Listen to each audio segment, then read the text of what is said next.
Anyway, the Lord has fresh bread for us. Father God, we thank you that you love us very much. Lord, thank you for sending the Holy Spirit, our helper, our comforter, Lord, and the one who's going to teach us, Lord, tonight.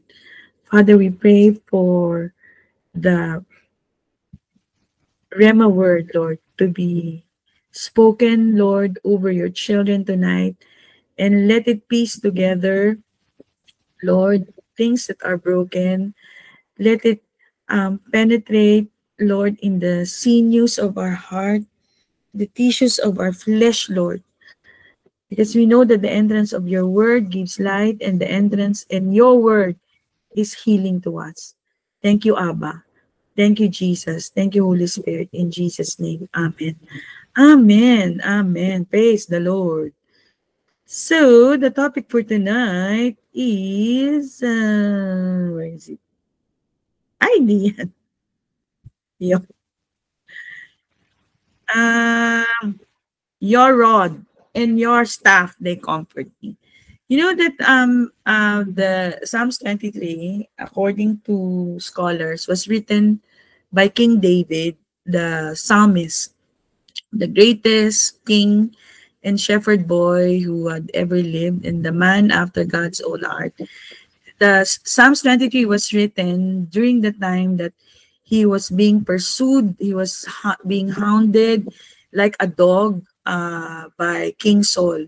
So yung time na like a ano no criminal, because King Saul wanted to kill him.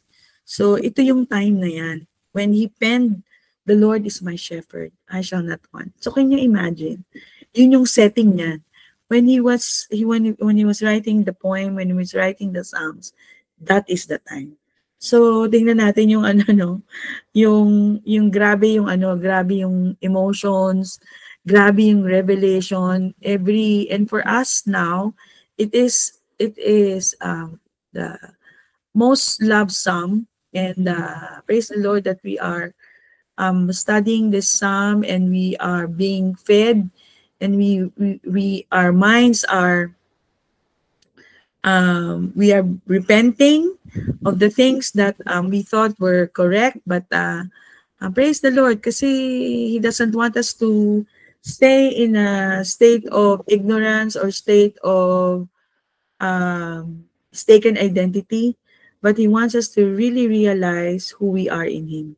So, you know, in Psalms 18:19, it is David who said, "He brought me out into a spacious place.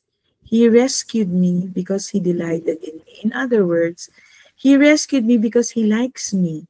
So si David, he doesn't only have the revelation that he is loved by God, but he's so sure that God likes him, that God likes his company. And he wrote this psalm for you and I, that you know that we were brought into a spacious place. We are not into a crampy, claustrophobic, stressed space or stress situation. No more na eh, di ba? Because it's tetelestai. So whatever we see with our eyes, let us be like David, no? When he was being haunted, pursued by Saul, he has a different set of lens. He has a different set of eyeglasses. Can you imagine running from place to place? And yet he penned Psalms 23. And then ito nga yung Psalms 18, no? He rescued me because He delights in me. He delighted in me. God doesn't only like you. That God doesn't only love you. God likes you very much. Yan. It's a secret also to a very good marriage. You don't only love the person, but you like each other. Yan. Anyway, another topic. Even though I walk through the darkest valley, I will fear no evil, for you are with me. Your rod and your staff, they comfort me. So, pag nag-scan ka ng internet, no, parang ini-interchange lang nila yung rod and staff. Parang para sa kanila, isa lang siya. Pero the scripture, the Holy Spirit, who is the one who penned the scripture, puts words, not only to fill pages, no, but specific, meron siyang order. Bakit rod and then staff? Bakit hindi staff and rod? Diba? Una muna rod. Diba? Sabi niya ganyan, I will fear no evil for you are with me. Your rod. Una muna. And then your staff. They comfort me. There's a difference. No? There's a difference yung rod and your staff. Okay. They comfort me. So, tingnan natin yung rod is relatively short, heavy club-like device. So, medyo may pagka, siya, no? It looks like a scepter. Staff, longer and thinner with a hook or a crook at the one end. So, yan, very klaro, no? So, in the Strong's Concordance, sa lexicon, the rod, una muna, no? You have, sabi ni David, your rod. Una muna rod. Bago yung staff. Diba? The recognition that it's your rod first, no? Yung rod is the word shebet, and it is rod, staff, tribe, or scepter. Okay? Sabi kanina ni chinek kasi ni Ruel, tama, no? It's a scion, a stick, a clan. Yan. Shabbat, actually scepter or rod. Yan. So, in the context of Psalms 23, it is a scepter. Yan. So yung scepter, di ba, it is a symbol of authority. It is a symbol of sovereignty. Di ba? Like you are the king of England. You are the authority over that country. You are the king of, you are Melchizedek, the king of righteousness and peace, di ba? So the word scepter or scepter usually indicates authority. For example, in the book of Esther, the queen could only approach the king's throne when he held out his royal scepter to her. So praise the Lord, because the veil has been torn and it is finished. We can approach the king, diba? Because actually, as he is, so are we in this world. His scepter is our scepter. So yung opposite niyan, yung broken scepter is a symbol of lost authority and possession. The Lord has broken the staff of the wicked and the scepter of rulers that struck the peoples in wrath with unceasing blows, that ruled the nations in anger with unrelenting persecution. So, in Hebrews also, Hebrews 1 verse 8, you know that the scepter that you have right now, because the authority has been given to you by the virtue of the finished work, is the scepter of righteousness. No, it doesn't stop from scepter, but it's the scepter of righteousness. It is the scepter of God's kingdom. It is the scepter of Jesus' kingdom. In Psalms 45, 6-7, why is it important to know that it's not just a simple scepter? It's not just a scepter of authority. The authority is coming from righteousness. Your throne, O God, is forever and ever. A scepter of righteousness is the scepter of your kingdom. Your love, righteousness, you love righteousness and hate wickedness. Therefore, God, your God has anointed you. So ito, the psalmist is talking about Abba Daddy God, diba? Anointing the Lord Jesus with oil of God gladness more than your companions. So in Romans 1:16-17, you now, as a believer, you have the scepter of righteousness. For I am not. So now, kaya pala you should not be ashamed of the gospel of Christ. For it is the scepter, the power of God to salvation for everyone who believes, for the Jew first and also for the Greek. For in it, the righteousness of God, the scepter of righteousness is revealed from faith to faith.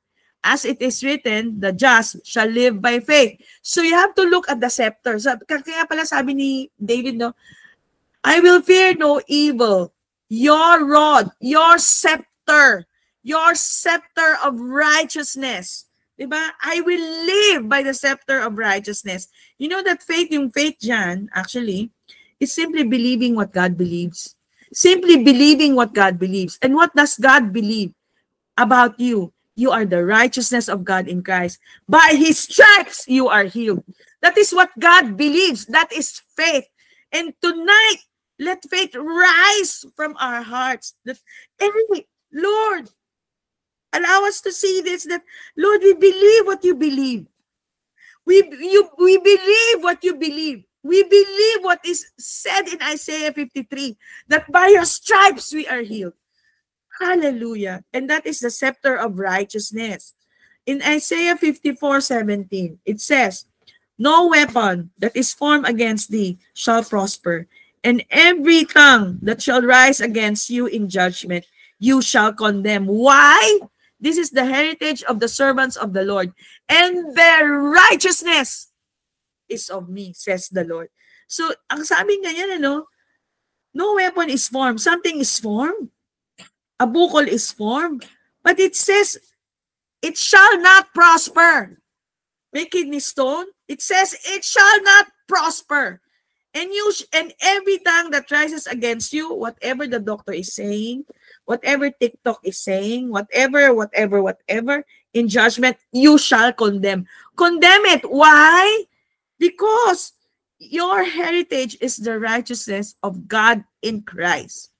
Hallelujah. Isaiah 54:17. So, we pray from victory, not for victory. No, we pray from victory. It's not actually anymore a promise. It is already done in Christ. All the promises of God in Christ are yes, already in Him. And amen. It's already, sabi nga ni Anda kanina, it's already for the picking. It's already for receiving.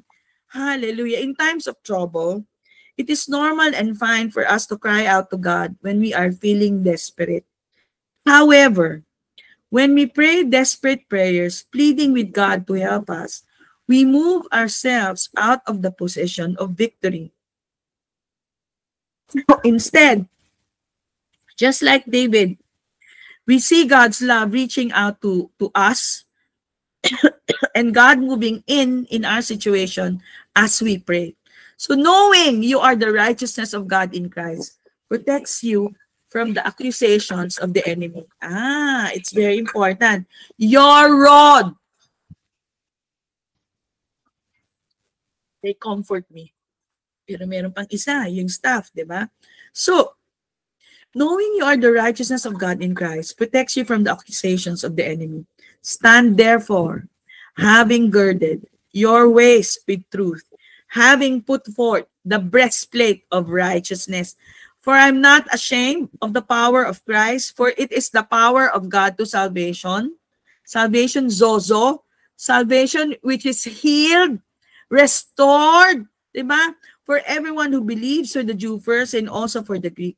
For in it, the righteousness of God is revealed from faith to faith. As it is written, the just shall live by faith. So, you were his enemies before. We were his enemies before, separated from him by our evil thoughts and actions. Yet now, he has reconciled us to himself through the death of Christ in his physical body. As a result, he has brought us into his own presence. Into his own presence. And you are holy, whole, blameless as you stand before him without a single fault. But you must continue. But you must continue to believe this truth and stand firmly in it. Stand firmly in it. Don't drift away from the assurance you received when you heard the good news. Colossians 1:21-23. So imagine the scepter of righteousness, you're holding it in your hand. Diba? You must continue to believe this truth. The truth is you've been made the righteousness of God in Christ. And because you've been made the righteousness of God in Christ, you are holy, you are blameless, you can stand before him without a single fault, including physical body, no? I will, and it says in another verse, I will gather the remnant of my flock out of all countries and bring them back to their folds, and they shall be fruitful and increase. I will set up shepherds over them who will feed them. So just like now, no?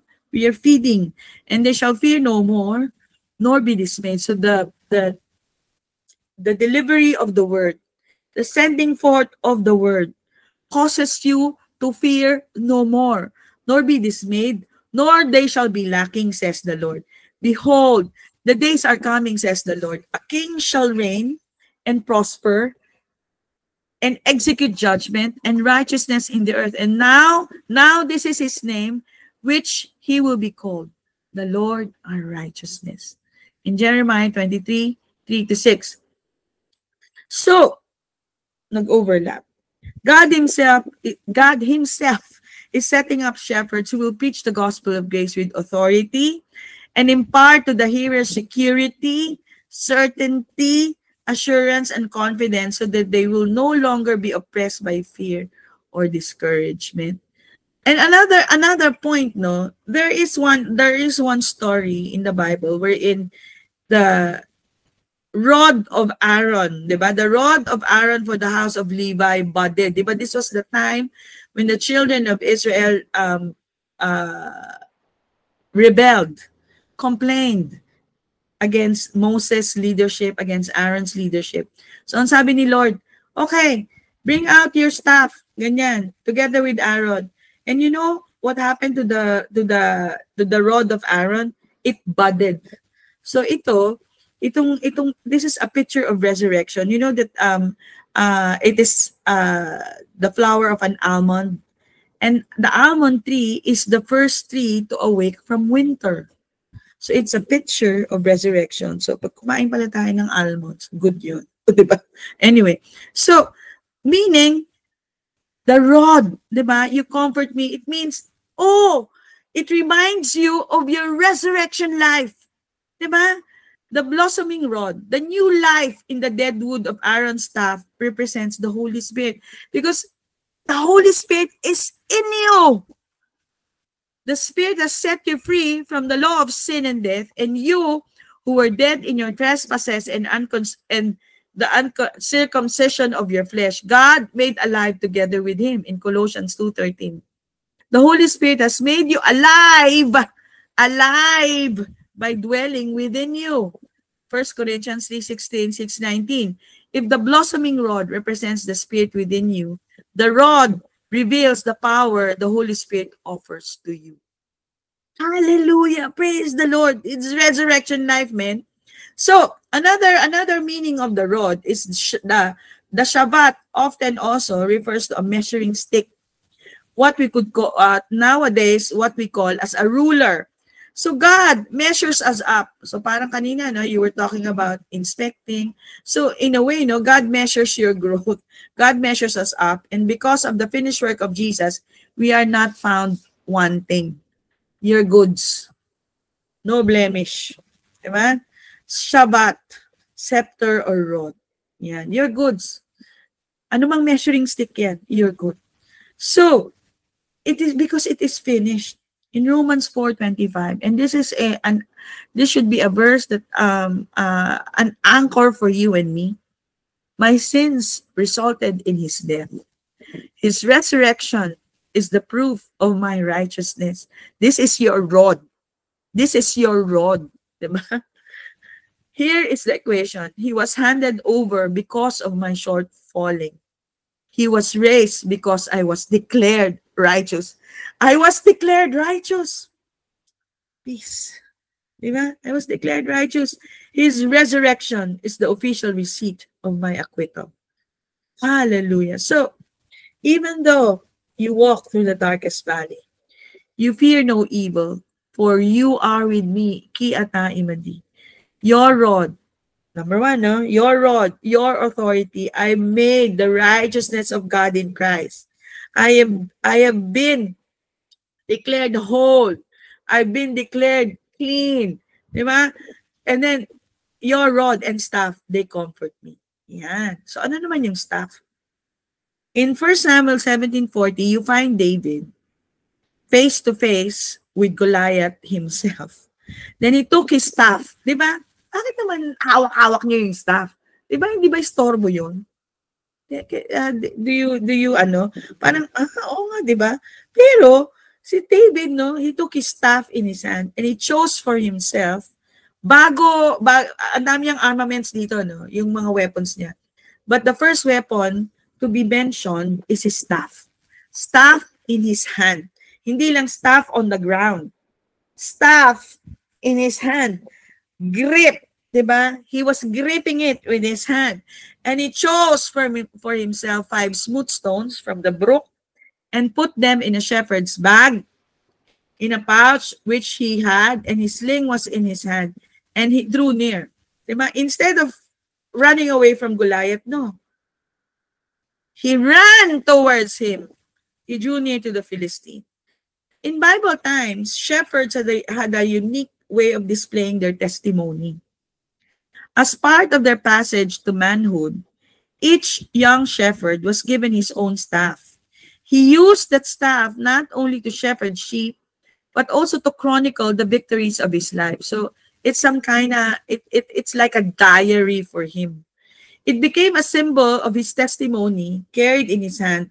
It's like a journal. It's like a diary. So imagine si David, you know, and I think nilagay niya when he killed the lion, when he killed the bear, nilagay niya yan dyan eh.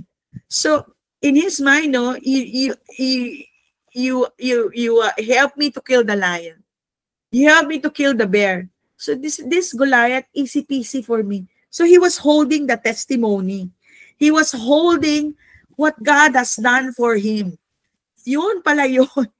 So it's actually the word of the Lord. So in 1 Samuel 17:40, the staff, no, it's a picture of the word of Jesus Christ.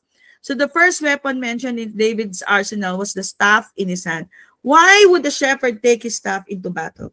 The answer is that he was expecting soon to carve out a new victory. There was no doubt in David's mind that the faithful God of yesterday would also be the victorious God of today. Hallelujah. He did it yesterday, he will do it today. Hallelujah. So, staff, Mishana. Mishana. Its Semitic root is Sha'an. It's a word rooted in the Persian word suna, which carries the idea of a place to recline, a place of shade. To find a place to recline means you trust your surroundings. No predator is nearby to attack. So when you recline, you're not as alert as you are when you are standing, so you're relaxed. Diba? The same with the shade. A shady place means there is something to block your vision, but you're again trusting your surroundings. To have something to lean upon or support you, again requires an element of trust that the stick will not break. In other words, that the word of God will not break. So the common denominator that this word Sha'an is built upon is the idea of something being trustworthy. In Ephesians 6:11-12, put on the whole armor of God, that you may be able to stand against the wiles of the devil. For we do not wrestle against flesh and blood, but against principalities, against power, against rulers of the darkness of this age, against spiritual hosts of wickedness in heavenly places. So the staff is actually the word of the Lord. It is the sword of the Spirit. So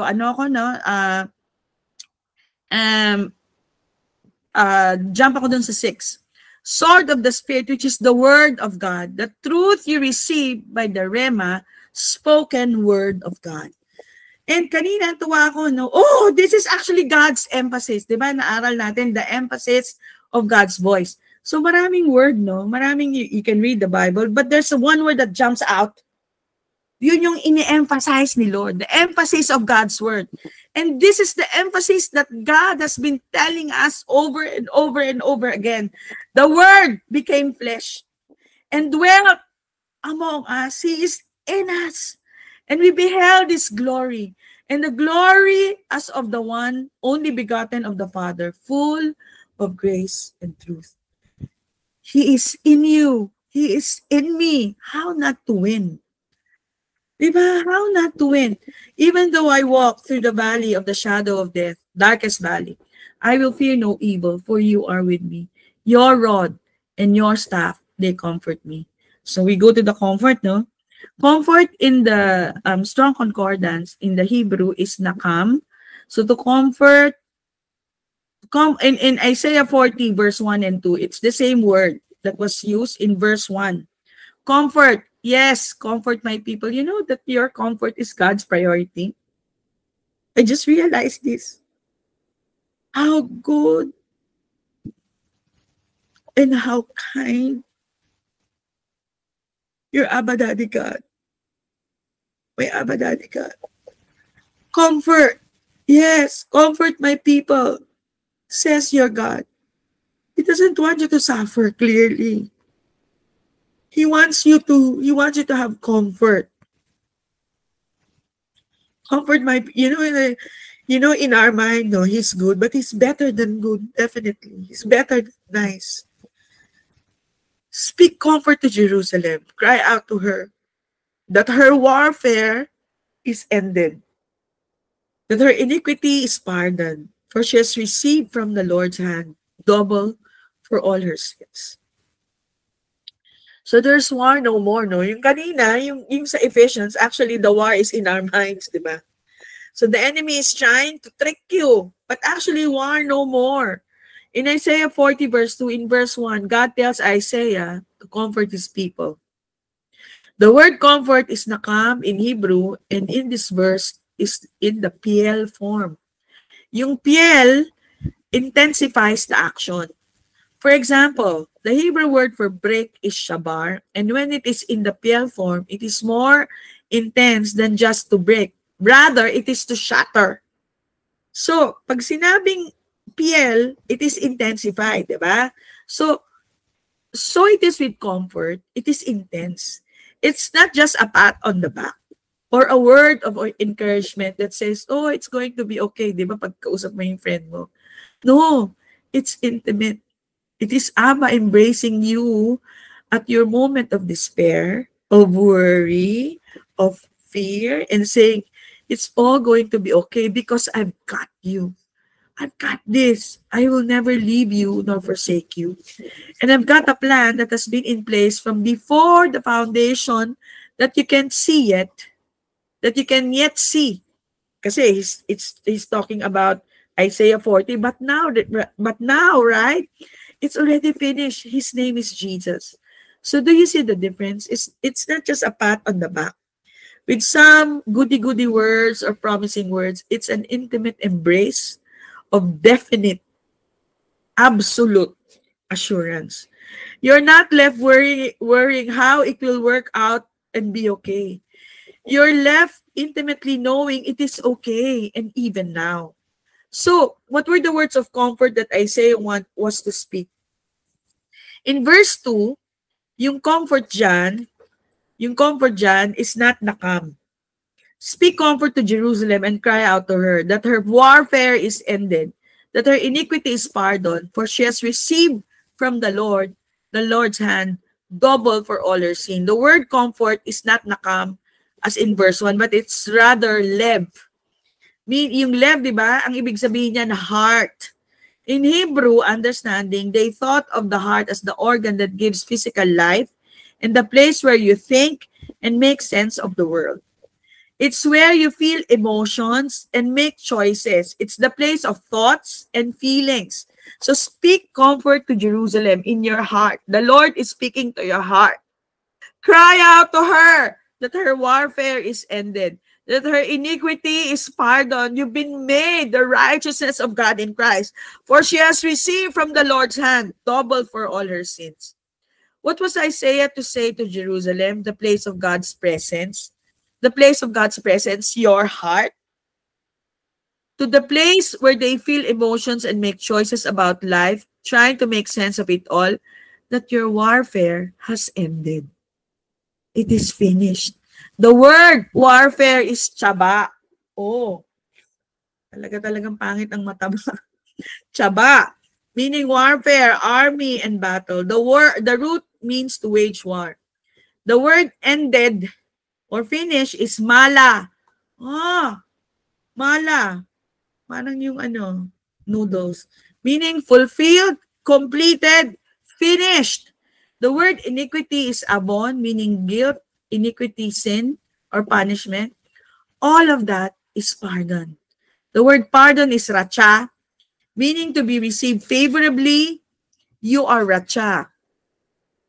Accepted, to be pleased with, approved. It has the idea of taking delight in, pleasure in, or to be satisfied.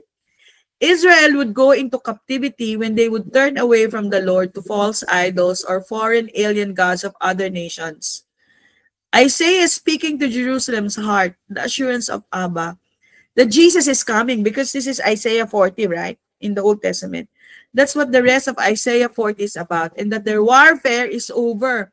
Their sins, as early as Isaiah 40, the Lord is saying, your sins are forgiven. Your iniquity is pardoned. They will know that they are accepted.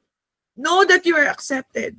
Know that God is pleased with you, that He approves you, and He takes great delight and pleasure in you. In a word, warfare, your warfare, whatever it is finished or tetelestai. Finished. Jesus came and fulfilled these words of Isaiah. It is finished. War no more. All of us has been restored. So the future glory of Zion, the wilderness and the wasteland shall be glad for them, and the desert shall rejoice and blossom as the rose. It shall blossom abundantly and rejoice, even with joy and singing. The glory of Lebanon shall be given to it, the excellence of Carmel and Sharon. They shall see the glory of the Lord and the excellency of our God.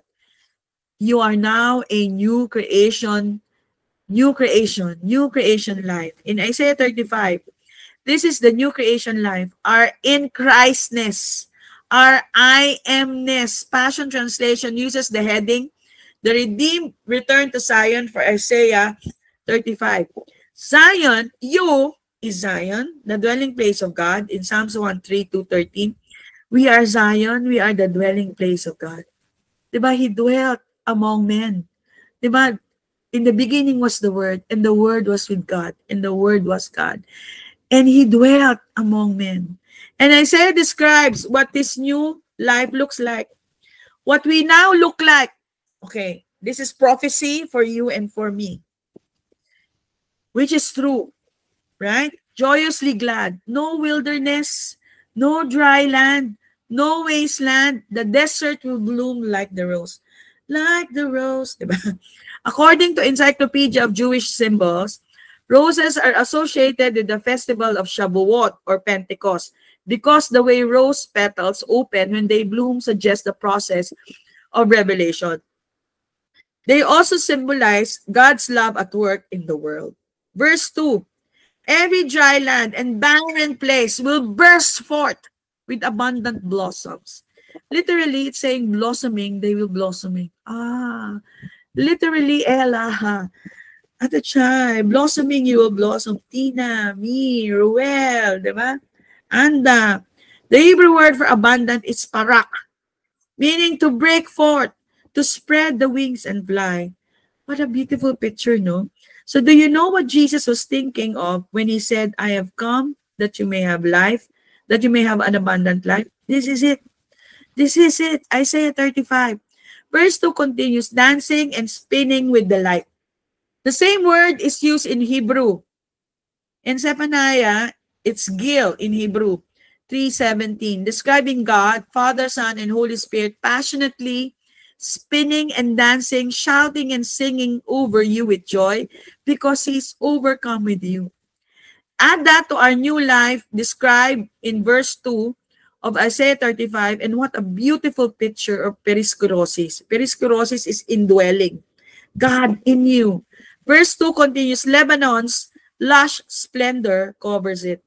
Lebanon in Hebrew means white and is used in the Old Testament in reference to being white, purged, and cleansed of sin, righteous. Hebrews 10:2 says, those once purified have no more consciousness of sin, have no more consciousness of sickness.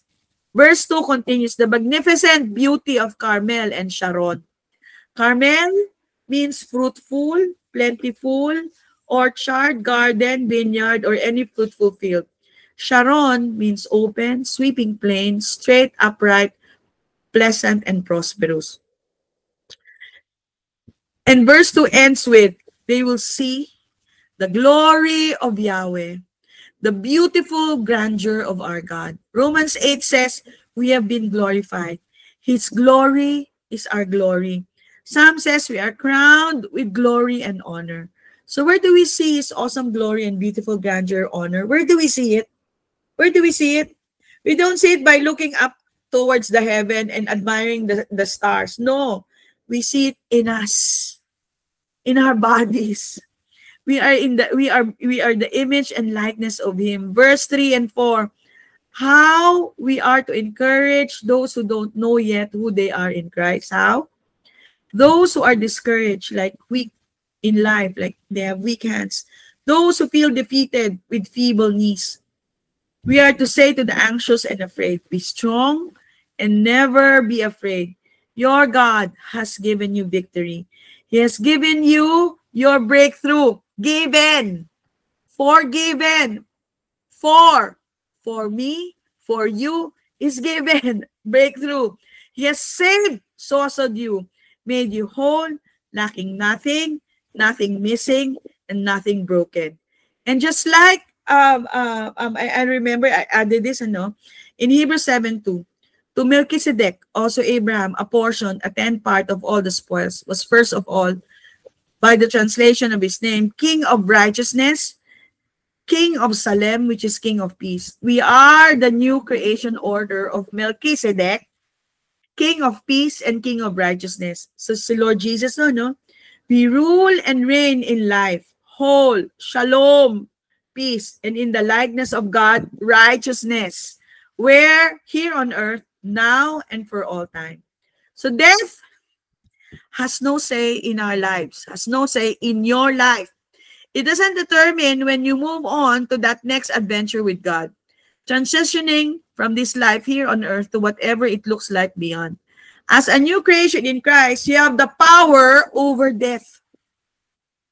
Sickness, disease, poverty, lack, demons, devil, Satan, warfare, etc. All death language, all part of that old divine health, wholeness, prosperity, immortality, life, peace, shalom, all life language, all part of the new. So, my dear brothers and sisters, His rod and your staff, they comfort you, they comfort me. And that, my dear friends, is chapter 8. Praise the Lord. Amen. Let's prepare our elements and let us hold the bread in our hands. Let's lift up our bread. Lord Jesus, thank you for the comfort of your word today. Amen. And today we remember all that you have lovingly done for us. Amen. Lord, thank you for offering your perfect healthy body to be scourged, broken, so that today ours can be made whole. Amen. So as we eat this bread, we receive your divine healing, your complete healing, your life, your strength, flowing through every part of our bodies and our being. Because of your finished work, we declare that our bodies today is renewed, restored, and made strong, and we walk in health all of our days. By your stripes, we declare we are healed. Amen. Our Lord, in Jesus. Amen. Let's partake of the bread. Thank you, Jesus. Now let's lift the cup. Thank you, Lord. Jesus, thank you for shedding your precious blood for us. Because of your sacrifice, we can completely declare today that we are forgiven and made righteous. And every time we see your rod of righteousness, Lord, we will always have this assurance that your blood has redeemed us. Amen. Set us free from every curse. And today, we stand boldly as your beloved, fully accepted and blessed. All the blood has purchased for us is ours, Lord. It crowns our head. And as we drink, we remember that we are yours forever. Forever cleansed, covered, crowned with goodness and grace. We thank you, Jesus. We partake of the wine. Amen.